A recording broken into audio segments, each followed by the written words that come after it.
Madame la Présidente de la Conférence, Monsieur le Directeur général de l'Organisation internationale du travail, Mesdames et Messieurs les délégués à la 117e Conférence internationale du travail, distingués invités, Mesdames et Messieurs,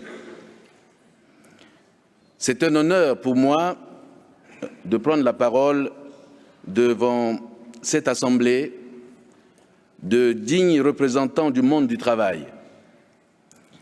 Ma délégation et moi-même venons partager les réalités du travailleur centrafricain pour lequel nous nous efforçons d'offrir les meilleures conditions de travail dans un environnement portant les stigmates d'un violent conflit. Notre postulat de base est que les opportunités d'emploi créateurs de revenus et de richesses constituent un enjeu majeur de consolidation de la paix et de renforcement de la résilience en République centrafricaine.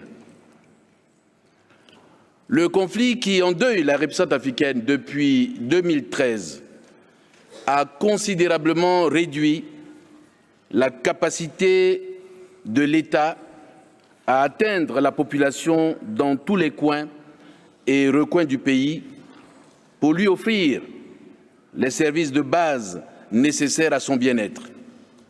En effet, depuis 2013, environ un tiers de la population a été déplacée. Actuellement, 582 377 Centrafricains sont inscrits à l'étranger auprès du HCR et 687 398 sont des déplacés internes. Cette crise a ébranlé la capacité de l'État à répondre aux besoins urgents de la population. Il est estimé que 5% seulement des fonctionnaires sont restés à leur poste en dehors de Bangui pendant la crise à cause de l'insécurité et de l'effondrement du système de paix de la fonction publique. Cela a eu des conséquences réellement désastreuses sur le pays, car des secteurs vitaux comme ceux de la santé et de l'éducation ont été paralysés. Notre priorité absolue est de relever tous ces défis de manière à ne plus permettre aux entrepreneurs de la violence de tenir en otage les ambitions légitimes de tout un peuple en quête de son épanouissement et du mieux-être. L'emploi constitue donc un de nos principaux axes d'action. Sur ce plan, nous déplorons la détérioration du secteur due à la drastique réduction des activités dans divers domaines à haut potentiel de croissance et de création d'emplois. Le recul a frôlé les 35 à 40%, notamment les mines, la forêt, l'agriculture, les télécommunications et le développement rural. Le manque à gagner est énorme pour l'État en termes de recettes fiscales et de revenus pour de nombreux ménages. Nombre de nos compatriotes ont perdu leur emploi, ce qui les expose à un risque élevé de détérioration de leur bien-être. Si, dans l'absolu, le chômage est un drame pour celui qui le subit, il constitue une sérieuse hypothèque pour l'avenir lorsqu'il frappe les jeunes et qui s'exprime sur 3 plans. Sur le plan social, le chômage accroît la pauvreté, dévalorise l'éducation et affaiblit les structures sociales et culturelles, base de la cohésion sociale, car les jeunes, étant incapables de trouver un emploi, sont beaucoup moins susceptibles de fonder une famille. Économiquement, Le chômage des jeunes est pénalisant, car il constitue ainsi la tranche de la population la plus nombreuse qui consomme sans produire dans un pays où le taux d'épargne est pratiquement nul ou une entrave à l'investissement. Sous l'angle politique, le chômage en général, et plus particulièrement celui des jeunes, est source de troubles sociaux et d'instabilité politique. Les crises récurrentes qui ont ébranlé les bases de la production de la croissance économique en République centrafricaine se traduisent par la réduction de la capacité de l'État à embaucher. De même, le secteur privé a vu s'effondrer ses moyens de soutenir sa production et sa croissance de production. Les possibilités de recruter en sont profondément affectées. Ainsi, l'un des indicateurs de taux de chômage élevé est que plus de 80% des demandeurs d'emploi ont moins de 35 ans. C'est ainsi que l'économie de la survie a pris le pas sur le secteur formel. Aujourd'hui, le secteur informel représente plus de 3/4 de l'activité économique nationale. C'est dans pareille situation de précarité et de faibles perspectives décentes que les jeunes deviennent une main-d'œuvre prisée par les entrepreneurs de la violence. Le chômage expose les jeunes à toutes sortes de manipulations, d'intoxication et de radicalisation. Nous devons tous agir. Pour renverser cette courbe négative, il nous faut relever un triple défi. Nous allons poursuivre sans répit le processus de paix, réconcilier notre peuple et restaurer les fondements d'un État fonctionnel. Nous travaillerons à l'amélioration du climat des affaires pour faciliter le réengagement actif des investisseurs. La reprise de la production économique, tout comme la relance de l'administration publique, nous exige de développer une offre de formation qui permette à nos jeunes de développer des compétences en adéquation avec l'évolution du marché du travail et des opportunités d'emploi. Nous voulons transformer cette force sollicitée en un précieux capital de reconstruction nationale. Pour ce faire, je vais engager mon gouvernement dans la mise en œuvre de la recommandation 205 concernant l'emploi et le travail décent au service de la paix et de la résilience qui a été adoptée le 16 juin 2017 lors des travaux de la 106e session de la Conférence internationale du travail. En effet, à l'analyse de la dite recommandation, l'on se rend compte qu'elle constitue un instrument idoine pour la République centrafricaine, dont les travailleurs et demandeurs d'emploi, ainsi que tous les employeurs dans tous les secteurs de l'économie, ont été touchés par le long conflit qui a désarticulé les structures de création de richesses de mon pays. Je saisis cette opportunité pour lancer un appel à l'Organisation internationale du travail pour qu'elle appuie de manière particulière la République centrafricaine pour en faire un pays pilote dans la mise en œuvre de la recommandation 205 pour la promotion de l'emploi et du travail décent au service de la paix et de la résilience. L'une des voies d'une paix durable en République centrafricaine, c'est celle d'avoir les moyens d'améliorer l'offre de travail pour en améliorer la productivité ainsi que la capacité de créer emplois et richesses.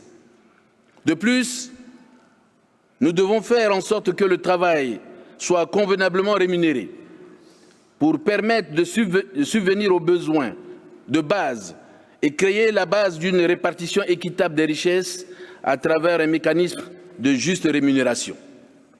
Mieux encore, notre préoccupation est que le travail bénéficie d'un environnement sécurisé et offre une protection sociale pour les familles afin de préserver et de consolider la dignité des travailleurs. Notre profonde conviction est que la nature décente du travail est également liée à la satisfaction que l'on en tire. Excellences, Mesdames et Messieurs, pour la République centrafricaine, la bataille pour la promotion de l'emploi et du travail décent au service de la paix et de la résilience constitue un défi quotidien. En dépit des difficultés que traverse mon pays, je viens ici vous dire notre détermination à surmonter les obstacles dressés sur le chemin de la paix.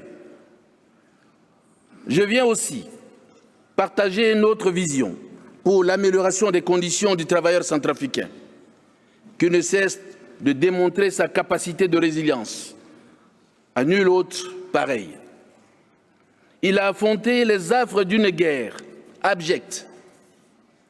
Il a tenu face à des conditions de vie parfois infrahumaines. Il continue à se battre avec dignité pour ne pas être définitivement noyé dans l'océan de sang que lui promettent les fossoyeurs de la paix. C'est ce travailleur-là, éprouvé, mais digne, qui m'envoie faire entendre sa voix, faire savoir son combat pour la vie, réitérer son appel pour que le monde continue à le soutenir. Comme j'ai eu déjà à le souligner, à l'état actuel et plus que jamais, l'emploi est un impératif pour l'ancrage de la cohésion sociale. Il constitue un facteur déterminant pour une paix durable. La pauvreté endémique, entretenue par le déficit de formation, le chômage et le sous-emploi, constituent un immense défi à relever. Ainsi, j'en appelle à la dynamisation de la coopération entre la République centrafricaine et l'Organisation internationale du travail dans ses multiples démembrements.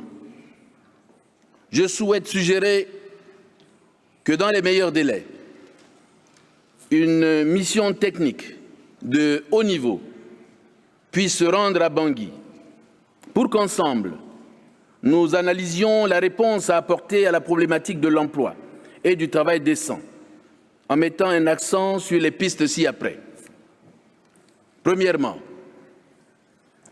renforcer les capacités des cadres de l'État pour que, malgré la modestie des moyens de l'État, la qualité des services aux citoyens soit la plus optimale. Pour y répondre, et conscient qu'aucun programme d'envergure ne saurait réussir sans ressources humaines dotées des connaissances les plus actualisées, nous avons lancé un premier programme de formation qui ciblera 200 cadres de l'administration centrafricaine. Et nous avons l'ambition de lancer une deuxième vague de formation pour encore 200 cadres dans un proche avenir. Notre ambition, c'est d'offrir aux agents de la fonction publique centrafricaine des sessions de mise à jour et des programmes de formation continue pour assurer le plus haut niveau de la qualité des services offerts aux citoyens. Deuxièmement, opérationnaliser un dispositif de protection sociale effective. Avec la crise, les coûts de la santé n'en permettent plus un accès au plus grand nombre. Et le travailleur centrafricain en pâtit considérablement. Dans l'idée d'améliorer les conditions de travail, nous voulons mettre en place un régime d'assurance maladie pour les agents de l'État avec l'ambition d'en assurer l'universalisation assez rapidement. Les premiers contacts ont été établis avec le directeur général du BIT et nous voudrions saisir cette opportunité pour requérir l'accélération de ce processus qui rentre dans le cadre des efforts de créer un mécanisme de protection sociale aux travailleurs. Troisièmement, promouvoir un dialogue social actif, porté sur la concertation permanente, avec la participation de la tripartite que sont l'État, le patronat et les syndicats. Ce cadre de dialogue, qui est à améliorer, doit permettre d'identifier les mécanismes idoines pour éviter les crises sociales. Ce dialogue doit aider à faire face aux exigences légitimes d'un mieux-être des travailleurs dans un contexte où la rareté des ressources nous impose davantage de production et une gestion parcimonieuse afin de mieux assurer la redistribution inclusive de ces fruits. Quatrièmement, promotion de l'emploi décent pour les femmes et les jeunes. Dans le contexte de crise en République centrafricaine, les forces de production ont été ébranlées. La relance de l'emploi doit mener à un dispositif de sa pérennisation. En cela, l'appui dont a besoin la République centrafricaine consiste en la multiplication des projets à haute intensité de main-d'œuvre auxquels doivent être adossés des systèmes d'épargne. Ce mécanisme permet de créer des filets sociaux et d'accroître les capacités de reconversion.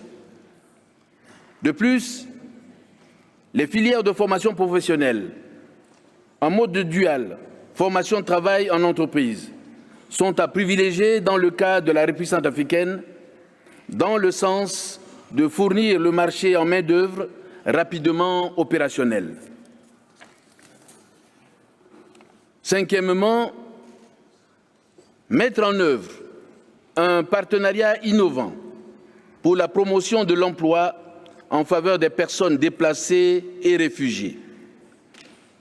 En République centrafricaine, près de 20% de mes concitoyens sont soit réfugiés, soit déplacés.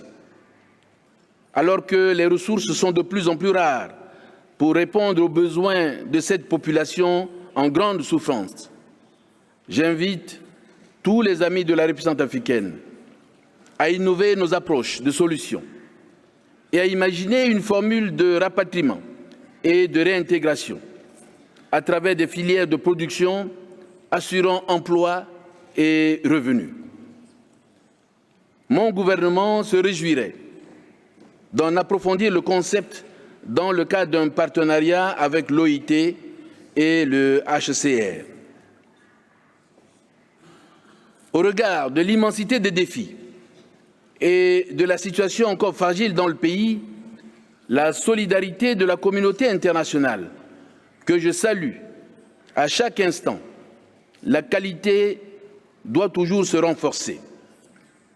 C'est pourquoi l'appui du Bureau international du travail est sollicité dans la recherche et la mobilisation de ressources nécessaires à la réalisation de l'agenda du travail décent en République centrafricaine. Mesdames et Messieurs, tels sont les éléments que je voulais partager avec vous. Au nom de mon peuple, telles sont les bases que nous voudrions consolider pour sortir la République centrafricaine des profondeurs abyssales d'une crise qui n'a que trop duré. Telle est notre idée de bâtir l'avenir sur les bases vertueuses du travail qui éloignent des sollicitations malheureuses. En cela, je suis venu à Genève pour un rendez-vous du donner et du recevoir en faveur du travailleur centrafricain. Je vous remercie pour votre aimable attention.